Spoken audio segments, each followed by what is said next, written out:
there's a powerful American majority ready to undertake the biggest, most progressive reform we've had in healthcare in 50 years, just so long as we don't force it on anybody. What is wrong with that? All right, Senator, let me go Senator Klobuchar, and then I'll respond. Okay. All right, Senator Klobuchar. Well, I think the Post-it note came first, Senator. I don't know. I do think the Post-it note came first. I must say I take personal offense since Post-it notes were invented in my state. Okay, so my plan is a public option. And according to all the studies out there, it would reduce premiums for 12 million people immediately. It would expand coverage for about that same number. It is a significant thing. It is what Barack Obama wanted to do from the very beginning. And the way I look at it, since we're in Vegas, when it comes to your plan, Elizabeth and Bernie's, on Medicare for All, you don't put your money on a number that's not even on the wheel. And why is Medicare for All not on the wheel? Why is it not on the wheel? Because 2/3 of the Democratic senators are not even on that bill. Because a bunch of the new House members that got elected see the problems with blowing up the Affordable Care Act. They see it right in front of them. And the truth is that when you see some troubled waters, you don't blow up a bridge, you build one. And so we need to improve the Affordable Care Act, not blow it up. Let me just, you name check three of them. Let me get Senator Sanders. You work. Okay. All right, Senator Sanders. We'll get you in this. All right. We got a lot of people in here. We got Some, my turn, yeah? Yes, sir. Somehow or another, Canada can provide universal health care to all their people at half the cost. UK can do it, France can do it, Germany can do it, all of Europe can do it. Gee whiz, somehow or another, we are the only major country on earth that can't do it. Why is that? And I'll tell you why. It's because last year the healthcare industry made $100 billion in profits. Pharmaceutical industry, top 6 companies, $69 billion in profit. And those CEOs are contributing to Pete's campaign and other campaigns up here. Let's clear this So up. maybe it is finally time that we said as a nation, enough is enough. The function of a rational healthcare system is not to make the pharmaceutical industry and the drug companies rich. It is to provide health care to all people as a human right, not a privilege. No premiums, no co-payments, no deductibles. Let's go ahead. Mr. Vice President, Senator Warren. Hey, I'm the only one on this stage that actually got anything done on health care. Okay? I'm the guy the president turned to and said, go get the votes for Obamacare. And I noticed what everybody's talking about is the plan that I first introduced. That is to go and add to Obamacare, provide a public option, a Medicare-like option. It cost a lot, and increase the subsidies. It cost a lot of money. It cost $750 billion over 10 years. But I paid for it by making sure that Mike and other people pay at the same tax rate their secretary pays at. That's how we get it paid, number one.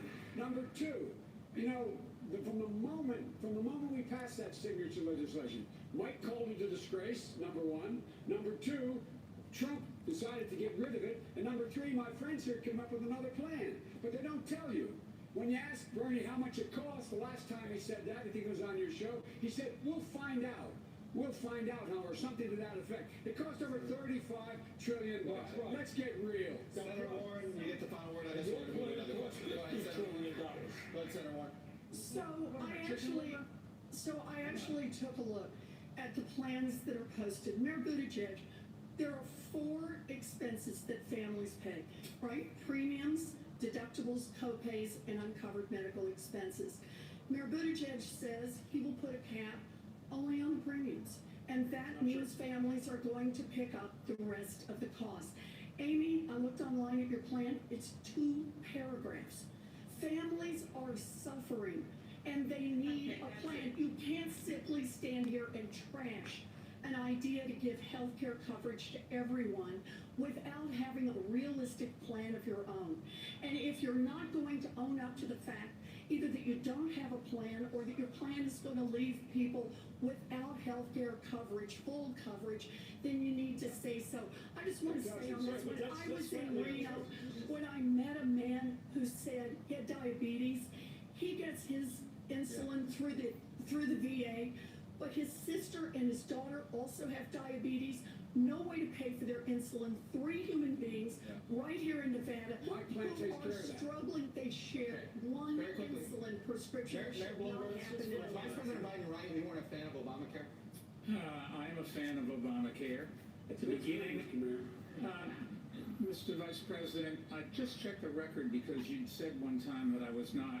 In '09, I testified and gave a speech before the mayor's conference in Washington, advocating it and trying to get all the mayors to sign on. And I think at that time I wrote an article praising Obamacare. It was either in the New York Post or the Daily News. So the facts are I was there. Let me finish. Thank you. I was in favor of it. I thought it didn't go as far as we should. What Trump has done to this is a disgrace. The first thing we've got to do is get the White House and bring back those things that were left, and then find a ways to expand it. Another public option, having some rules about capping charges. All of those things. We shouldn't just walk away and start something that is totally new, untried. Okay, People Vice President Biden, go ahead. The mayor said when we passed it, the signature piece of this administration, it's a disgrace. They're the exact words. It was a disgrace. Look it up. Check it out. It was a disgrace. Thank you. I cover, by the way, that plan. You do not have surprise billing. You bring down drug prices. People are not, and it gives people all the things we were just talking about. I guess you're not got on the time to do it, but I'll get a chance to talk Thank about you, it. sir. Lester? All right, Mayor Bloomberg, at the beginning of this debate, you took some incoming fire on this next topic, so let's get into it. In 2015, this is how you describe your policing policy as mayor. Quote, we put all the cops in the minority neighborhoods, and you explain that as, quote, because that's where all the crime is. You went on to say, and the way you should get the guns out of the kids' hands is to throw them against the wall and frisk them.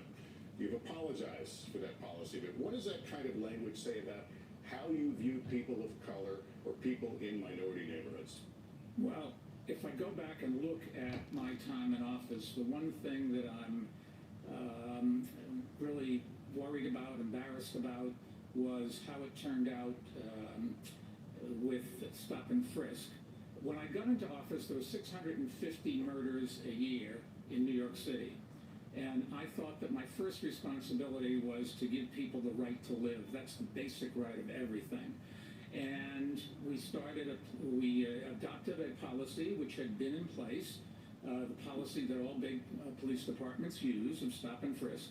What happened, however, was it got out of control. And when I discovered that we were doing too many stop and frisks. We cut 95% of it out. And I've sat down with a bunch of African-American clergy and business people to talk about this, to try to learn. I've talked to a number of kids who've been stopped. And I was trying to understand how we change our policies so we can keep the city safe, because the crime rate did go from 650, 50% down to 300. And we have to keep the lid on crime. But we cannot go out and stop people indiscriminately. Mayor, thank you. Let me go to Vice President Biden. Does you want to respond to that? Yes, let's get something straight. The reason the stop and frisk changed is because Barack Obama sent moderators to see what was going on. When we sent them there to say this practice has to stop, the mayor thought it was a terrible idea. We send them there. A terrible idea. Let's get the facts straight. Let's get the order straight. And it's not whether he apologized or not. It's the policy. The policy was abhorrent. And it was, in fact, a violation of every right people have. And we are the one, our administration, sent in people to monitor it. And at the very time, the mayor argued against that. This idea that he figured out it was a bad idea. He figured out it was a bad idea after we sent in monitors and said it must stop. Even then, he continued the policy. All right, Mayor, would you like to make a quick response to that? Yes, I would.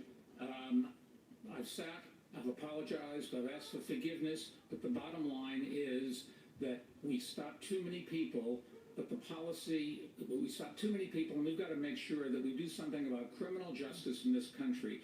There is no great answer to a lot of these problems, and if we took off everybody that was wrong off this everybody that was wrong on criminal justice at some time in their careers, there'd be nobody else up here. Senator Warren. Let's be clear. I do I'm sorry, who did you call on? Senator Warren. Sorry. I do think that this really is about leadership and accountability. When the mayor says that he apologized, listen very closely to the apology. The language he used is about stop and frisk. It's about how it turned out. No, this isn't about how it turned out. This is about what it was designed to do to begin with. It targeted communities of color. It targeted black and brown men from the beginning. And if you want to issue a real apology, then the apology has to start with the intent of the plan as it was put together and the willful ignorance day by day by day of admitting what was happening, even as people protested in your own street, shutting out the sounds of people telling you how your own policy was breaking their lives. You need a different apology. Senator, here, thank you. Mr. Mayor. Can I respond, Victor? Let me get Senator Klobuchar. We're staying on this topic. We're going to stay on this topic, but I want to get something in here with Senator Klobuchar. When you were the top prosecutor in Minneapolis, Senator, there were at least 24 instances where police were involved in the deaths of civilians. None of those officers were prosecuted. You did prosecute a black teenager who was sentenced to life in prison, despite what are now serious doubts about the evidence. Now, the Minneapolis chapter of the NAACP has recently called for you to suspend your campaign over that case because some new evidence has come out since. Big picture, why should black and Latino voters trust your judgment now if it appears you may have gotten it wrong then? First, I'll start with that case. It is very clear that any evidence, if there is new evidence, even old evidence, it should be reviewed by that office and by the county attorney. That must happen. I have called for that review. This was a case involving an 11-year-old African-American girl named Taisha Edwards who was shot doing her homework at her kitchen table. 3 people were convicted. One of the cases is the one that is being was investigated by a journalist, and I think it's very important that evidence come forward. In terms of the police shootings that you noted, those went to a grand jury, every single one of them, and I've made very clear for months now that, like so many prosecutors, I think those cases, in my time, they were all going to the grand jury. It was thought that was the best way to handle them. In many jurisdictions. You didn't speak up at the time, should you? I actually did speak up on something very similar, and that was when our police chief in Minneapolis tried to take the investigations of police shootings into his own hands, and I strongly said I disagreed with that. Now I do believe also that a prosecutor should make those decisions herself. And the last thing I will say, because you asked the question about voting, I have the support of African Americans in my community in every election.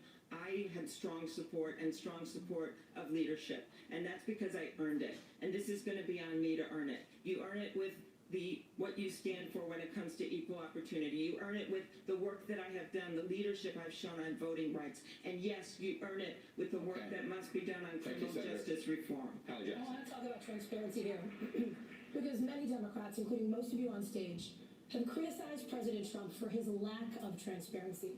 But Senator Sanders, when you were here in Las Vegas in October, you were hospitalized with a heart attack. Afterwards, you pledged to make, quote, all your medical records public. You've released 3 letters from your doctors, but you now say you won't release anything more. What happened to your promise of full transparency? Well, I think we did. Let me tell you what happened. First of all, you're right. And thank you, Las Vegas, for the excellent medical care I got in the hospital 2 days. And I think the one area maybe the Mayor Bloomberg and I share, you have 2 stents as well. All right. 25 years ago. Well, we both have 2 stents. It's a procedure that is done about 1 million times a year. So we released the full report of that heart attack.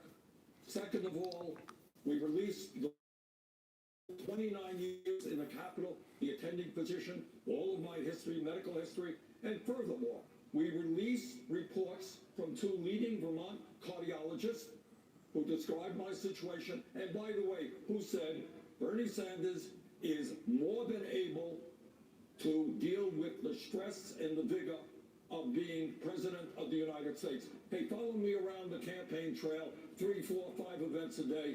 See how you're doing. It's about to me.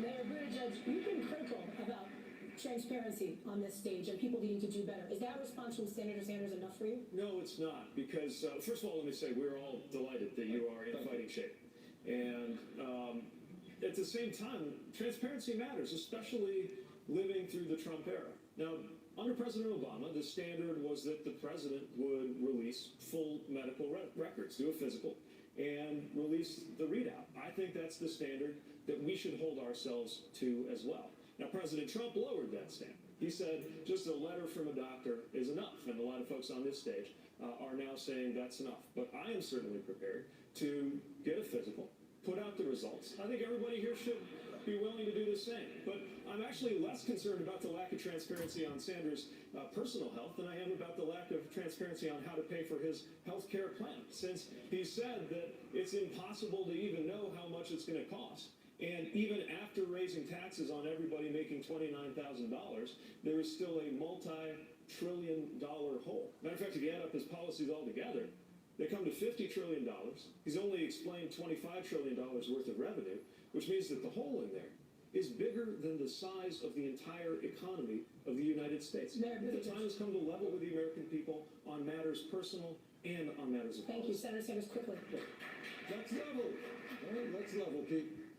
Under your plan, which is a maintenance continuation of the status quo, can I finish? The average American today is paying $12,000 a year. That's what that family is paying. 20% of a $60,000 income, $12,000 a year. Highest prices in the world for prescription drugs. Just the other day, a major study came out from Yale epidemiologists in Lancet, one of the leading medical publications in the world. What they said, my friends, is Medicare for All will save $450 billion a year. Because we are eliminating the absurdity of thousands of separate plans that require hundreds of billions of dollars of administration, and by the way, ending the $100 billion a year in profiteering from the drug companies and the insurance companies. And that's false. Look, if my plan is the status quo, why was it attacked by the insurance industry the moment it came out? And on issue after issue after issue, this is what Senator Sanders is saying. If you're not with him, if you're not all the way on his side, then you must be for the status quo. Well, you know what? That is a picture that leaves most of the American people out. I want to go to Mayor Bloomberg on this transparency issue. Very briefly on transparency, Mayor Bloomberg, your campaign has said that you would eventually release your tax records when it comes to transparency, but people are already voting now. Why should Democratic voters have to wait? It just takes us a long time. Unfortunately or fortunately, Can I comment on that? fortunately, I make a lot of money, and we do business all around the world, and we're preparing it. The number of pages will probably be thousands of pages. I can't go to TurboTax, but I put out my tax return every year for 12 years in City Hall. We will put out this one. It tells everybody everything they need to know about every investments that I make and where the money goes. And the biggest item is all the money I give away. And we list that, every single donation I make, and you can get that from our foundation anytime you want. Okay, yeah, I'm just looking at my husband in the front row that has to do our taxes all the time. We probably could go to TurboTax. And the point of this is, I believe in transparency. I had a physical, by the way. It came out well. We might all be surprised if my blood pressure is lower than Mayor Pete's. That might really shock everyone out there. And I think you should release your records from your physical. Secondly, when it comes to tax returns, everyone up here has released their tax returns, Mayor. I think, and it is a major issue because the President of the United States has been hiding behind his tax returns, even when courts order him to come forward with those tax returns. And I think, I don't care how much money anyone has. I think it's great you got a lot of money, but I think you've got to come forward with your tax returns. Senator, I'll get you in a second. Mayor Bloomberg, quick response to Senator Klobuchar. We're releasing them. They'll be out in a few weeks, and that's just as fast as I can do it. Remember, I only entered into this race 10 weeks ago. All of my associates here have been at this for a couple of years, and we did not. Right. We have. We're getting Let me ask you about something else, Mr. Mayor, because Mayor Bloomberg, let me ask you about something else. Time and get it done. Senator Ware, Wish it were that simple. Mayor, I'll let you get in here, but Mayor It would Bloomberg, save me a lot of money. let me ask you about something else. Several former employees have claimed that your company was a hostile workplace for women. When you were confronted about it, you admitted making sexually suggestive remarks, saying, quote, "That's the way I grew up." In a lawsuit in the 1990s, according to the Washington Post, one former female employee alleged that you said, quote, "I would do you in a second." Should Democrats expect better from their nominee? Let me say a couple things, and if I can have my full minute and a quarter, thank you.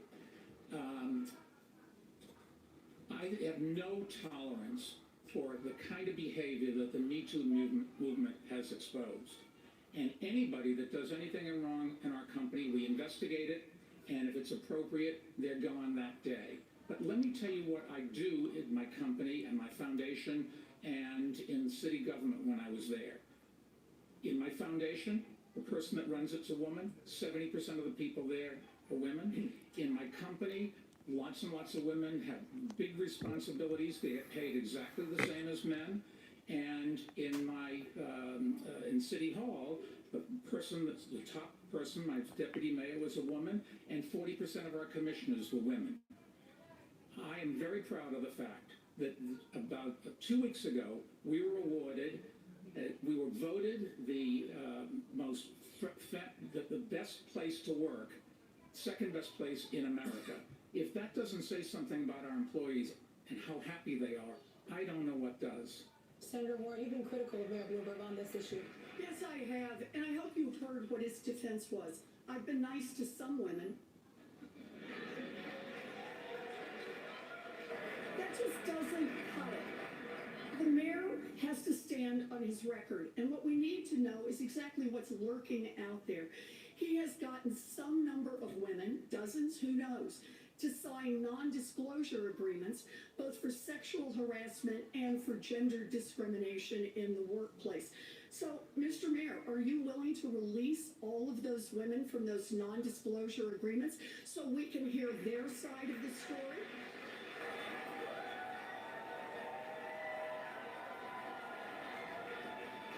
We have a very few non-disclosure agreements. How many is that? How many is that? None of them accuse me of doing anything other than maybe they didn't like the joke I told. And let me put, there's agreements between two parties that wanted to keep it. Wanted them, if they wish now to speak out and tell their side of the story about what it is they allege, that's now okay with you? You're releasing them on television tonight? Senator? No. Is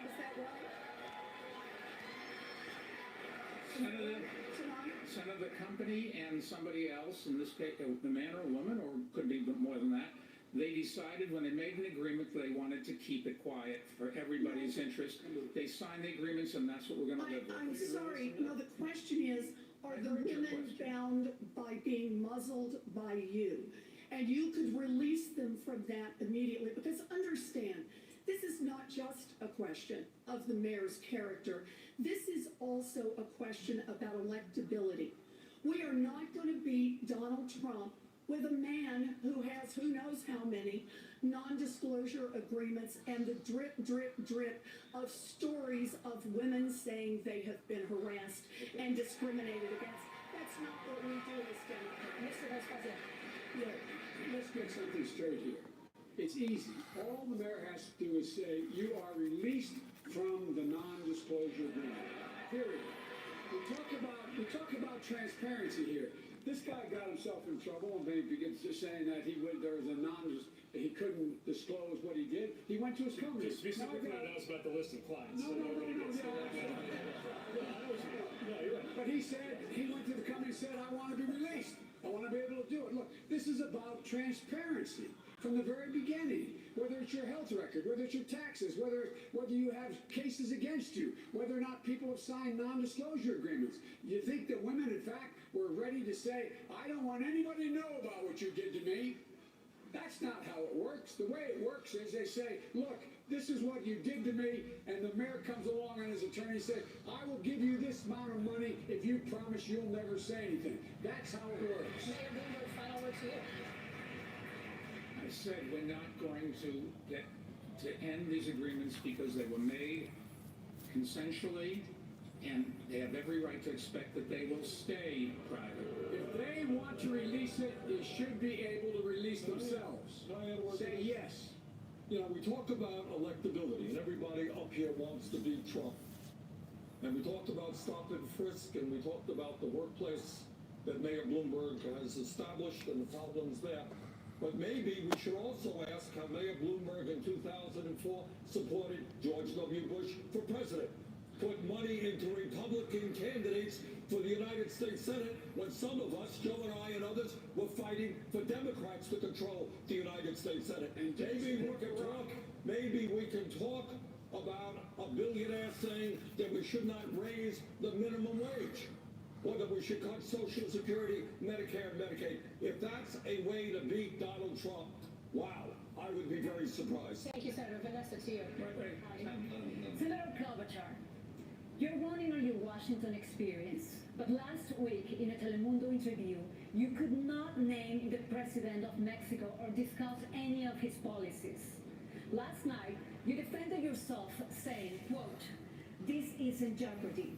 But my question to you is, shouldn't our next president know more about one of our largest trading partners? Of course. Of course. And I don't think that momentary forgetfulness actually reflects what I know about Mexico and how much I care about it. And I first want to say greetings to President López Obrador. Secondly, what I meant by the game of Jeopardy is that I think we could all come up with things. You know, how many members are there in the Israeli Knesset? 120. Who is the president of Honduras? Hernandez. But when it comes to Mexico, I am the one person on this stage that came out first to say I was for the U.S. Mexican-Canadian trade agreement. That is going to be one of the #1 duties of a president. Senator Klobuchar, my colleague specifically asked you if you could name the president of Mexico, and your response was no. Yes, that's right. And I said that I made an error. I think having a president that maybe is humble and is able to admit that here and there, maybe wouldn't be a bad thing. But if you could let me, if you could. I wouldn't liken this to trivia. I actually didn't know how many members were in the Knesset. So there you go. But you're staking your candidacy on your Washington experience. You're on the committee that oversees border security. You're on the committee that does trade. You're literally in part of the committee that's overseeing these things. And we're not able to speak to literally the first thing about the politics of the country to ourselves. Are you trying to say that I'm dumb, or are you mocking me here, Pete? I'm saying we shouldn't trivialize I made an error. People sometimes forget names. I am the one that has, #1, has the experience based on passing over 100 bills. If I could respond, this was a pretty big allegation. He's basically saying that I don't have the experience to be president of the United States. I have passed over 100 bills as the lead Democrat since being in the U.S. Senate. I am the one, not you, that has won statewide in congressional district after congressional district. And I will say, when you tried in Indiana, Pete, to run, what happened to you? You lost by over 20 points to someone who later lost to my friend Joe Donnelly. So don't tell me about experience. What unites us here is we want to win. And I think we should put a proven winner in charge of the ticket. This is a race for president. This is a race for... If winning a race for Senate in Minnesota translated directly becoming president, I would have grown up under the president's Mr. Mondale. This is different. And the reason that I think we need to talk about Washington experience is that we should ask what that experience has led to. Experiences and certainly tenure is not always the same thing as judgment. We're going to talk about votes in the Senate in Washington. Let's talk about it. Let's talk about the major Next question is for next question. Senator Warren and Mayor Bloomberg, this question is for you. I want to talk about, and maybe this is appropriate. Can I just defend Senator Klobuchar for a minute? This is not right. I understand that she forgot the name. It happens. It happens to everybody on this stage. Look, you want to ask about whether or not you understand trade policy with Mexico? Have at it. And if you get it wrong, man, you ought to be held accountable for that. You want to ask about the economy and get it wrong, you ought to be held accountable.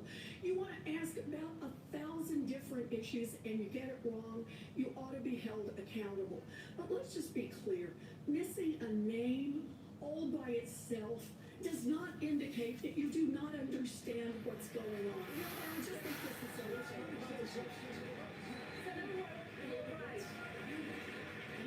Senator Warren, you're right that Senator Klobuchar could not discuss Mexican policy. I'm the only one who knows this man and met with him. I do have to respond. Come on, man. You have just invoked my name again, and I would ask you to look at the interview I did directly after the forum, which we went into great detail on Latin American policy. And I want to say one thing about Mayor P, where we just disagreed. He was asked on a debate stage about the Mexican cartels, which are bad criminal organizations. He said that he would be open to classifying them as terrorist organizations. I actually don't agree with that. That is a very valid debate to have. I don't think that would be good for our security coordination with Mexico, and I think you got that wrong. Well, I at least spent that's more a time in Mexico than anybody. Can I get a chance to say something? Hold on, Mr. President. See, thank you. Look, I'm the only one who spent extensive hundreds of hours in Latin America. I met with this president. I met with the last president, the one before that.